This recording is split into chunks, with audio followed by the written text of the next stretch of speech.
ஓம் முருகா சரணம். வாழ்க வளமுடன். வெற்றிவேல் முருகனுக்கு அரோகரா.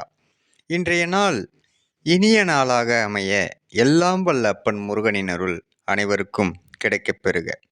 நாம் வாழும் வாழ்க்கையில் தனிமை கொடுமை என்பார்கள். ஆனால் அதில்தான் உண்மையான நிம்மதி கிடைக்கின்றது.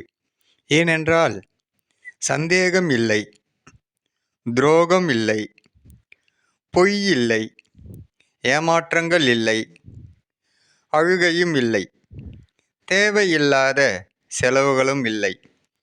இப்படி வாழும் வாழ்க்கை தனிமை என்று சொல்கின்றார்கள். அதனால் தனிமை என்பது நம்மை நாமே சோதித்து கொள்ளும் இடமாகும். ஓம் முருகா சரணம். வெற்றிவேல் முருகனுக்கு அரோகரா. வீரவேல் முருகனுக்கு அரோகரா. ஓம் முருகா சரணம். முருகனின் மகன் ரவி முருகன்.